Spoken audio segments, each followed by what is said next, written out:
بسم اللہ الرحمن الرحیم۔ السلام علیکم ورحمۃ اللہ وبرکاتہ۔ داستان حضرت بلال حبشی رضی اللہ تعالی عنہ۔ شدید گرمیوں کے دن تھے، سورج کی تپش ریت کے انگاروں کی طرح دہکا رہی تھی، پیاس کو مارے حلق سوکھ کر کانٹا ہو رہے تھے، پرندے بھی اپنے اپنے گھونسلوں میں دب کے بیٹھے تھے، گرمی کا ایک لمحہ بھی برداشت سے باہر تھا۔ ایسے میں امیہ بن خلف اپنے حبشی غلام بلال بن رباح رضی اللہ عنہ کے گلے میں رسی ڈالے،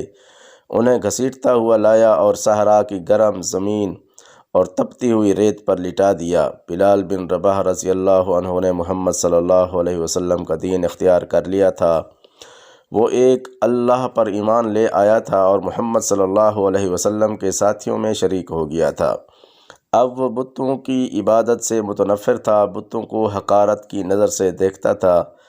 یہ بے معنی پتھر کے بت جنہیں لوگ خدا کہتے تھے، بلال بن رباح نے انہیں خدا تسلیم کرنے سے انکار کر دیا تھا۔ یہ خبر امیہ بن خلف پر بجلی بن کر گری،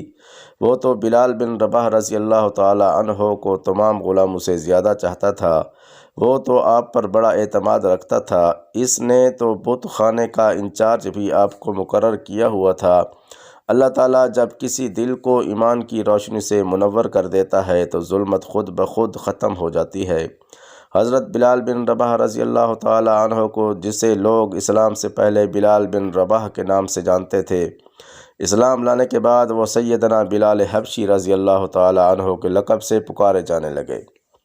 جب اللہ تعالیٰ نے انہیں دولت ایمان سے سرفراز فرمایا تو آپ رضی اللہ تعالی عنہ صنم کدے میں بھی اللہ کی عبادت کرتے تھے، دوسرے لوگ بتوں کو، اور حضرت بلال حبشی رضی اللہ تعالی عنہ اس وحدہ لا شریک کو سجدہ کرتے۔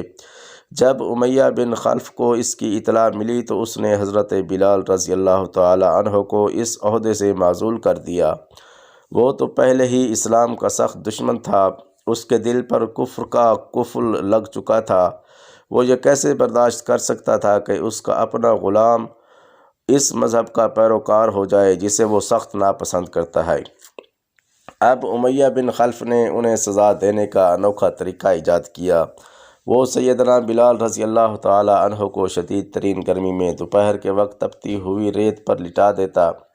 جب اس سے بھی اس لعین کے سینے کی آگ ٹھنڈی نہ ہوتی تو وہ اپنے انتقام کو کندن بنانے کے لیے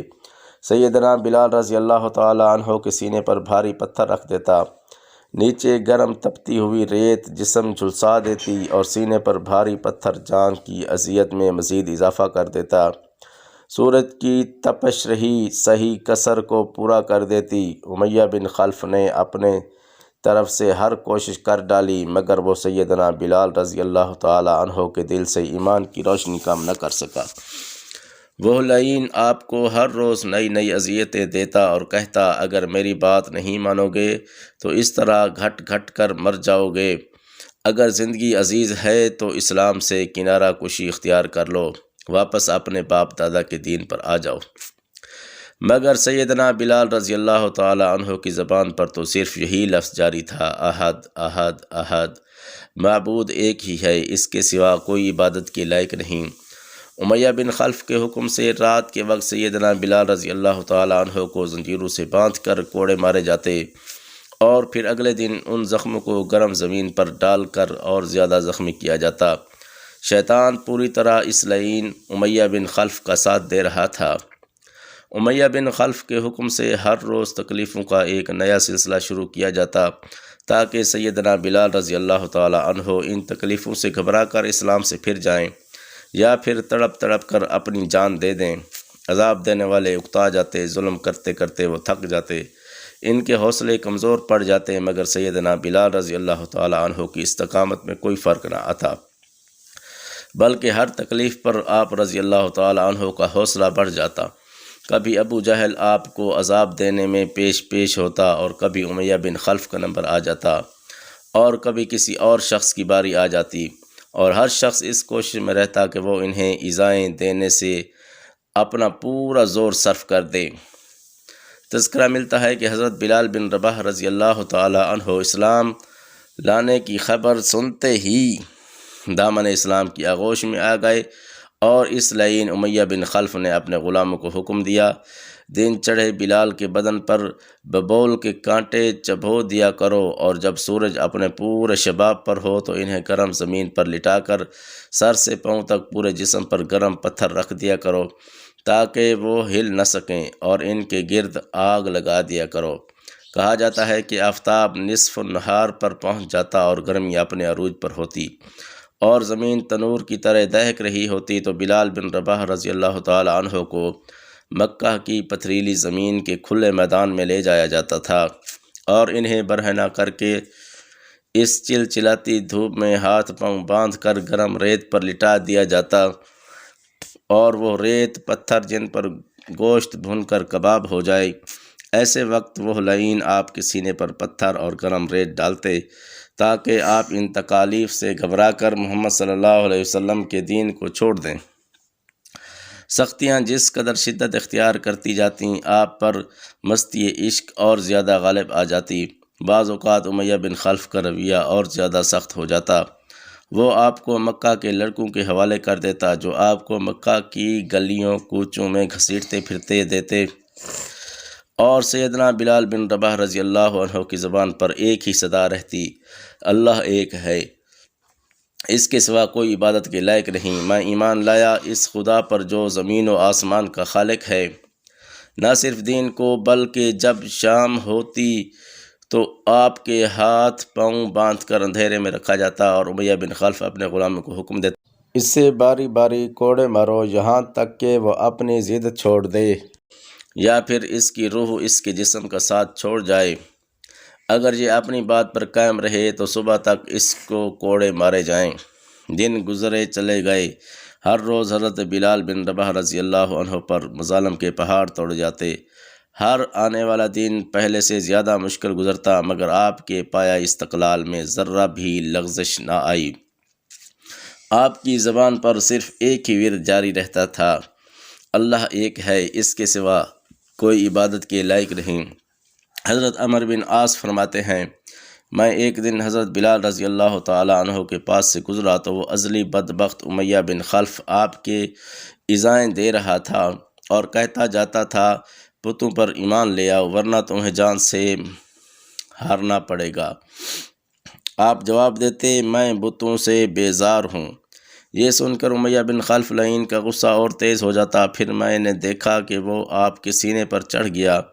اور دو زانو بیٹھ کر آپ کا گلا گھونٹنے لگا، یہاں تک کہ آپ کی سانس بند ہو گئی اور آپ بے حس و حرکت پڑے محسوس ہونے لگے۔ میں سمجھا کہ آپ فوت ہو گئے۔ میں جس کام کے لیے جا رہا تھا اسے پورا کر کے واپس لوٹا تو ابھی تک آپ بے ہوش پڑے ہوئے تھے۔ میں آتے وقت آپ اچانک ہوش میں آتے تو اس لعین نے پھر پوچھا، اے بلال، بتوں پر ایمان لاؤ گے یا نہیں؟ حضرت بلال رضی اللہ عنہ نے آسمان کی طرف منہ کر کے کچھ کہا، لیکن میں کچھ نہ سمجھ سکا، اس لیے کہ کمزوری اور نقاہت کی وجہ سے آپ کی آواز نہ ہونے کے برابر تھی۔ حضرت عمر بن عاص فرماتے ہیں، میں نے اس شخص سے سنا جس نے حضرت بلال رضی اللہ عنہ سے سنا تھا۔ حضرت بلال رضی اللہ عنہ نے بتایا، اس امیہ نے ایک روز مجھے موسم گرما میں باندھ کر تمام رات اسی حالت میں رہنے دیا، پھر دوپہر کے وقت برہنہ کر کے دھوپ میں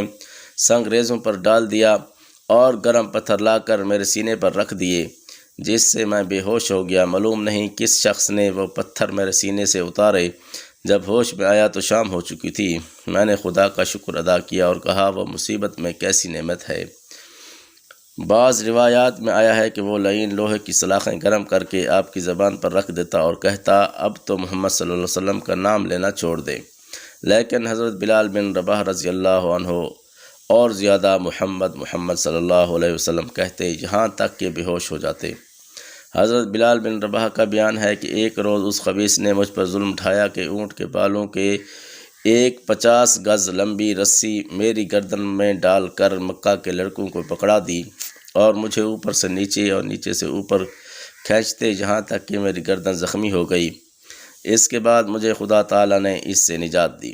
ورقہ بن نوفل کا ایک روز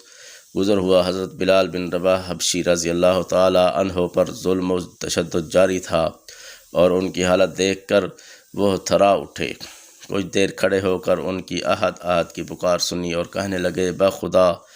اے بلال احد احد کے سوا کچھ نہیں۔ روایت ہے کہ ابو جہل لعین نے حضرت بلال رضی اللہ عنہ کو دیکھ کر کہا تم بھی وہی کہتے ہو جو محمد صلی اللہ علیہ وسلم کہتے ہیں؟ پھر انہیں پکڑ کر منہ کے بل گرا کر دھوپ میں لٹا دیا اور ان کے سینے کے اوپر چکی کا پاٹ رکھ دیا اور وہ احد احد پکارتے رہے۔